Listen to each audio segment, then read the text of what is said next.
హల్లెలూయా.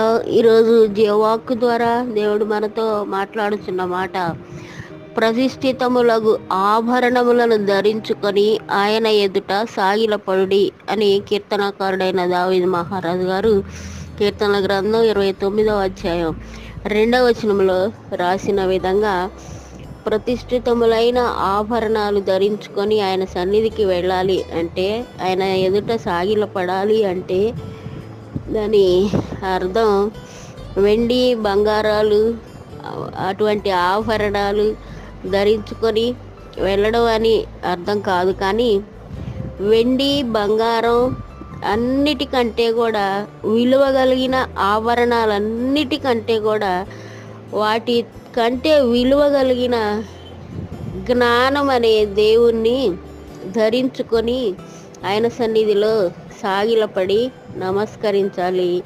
సాష్టాంగ నమస్కారం చేస్తూ ఆయన సన్నిధిలో ఆయనకు కృతజ్ఞతాస్తుతులు చెల్లించాలి. ఇలోక సంబంధమైన వాటిని కాకుండా ఆత్మ సంబంధమైన అలంకరణతో అలంకరించుకొని దేవుని సన్నిధిలో ప్రాధేయపడాలి. అటువంటి కృప దేవుడు మనందరికీ దయచేయను గాక. ఆమేన్.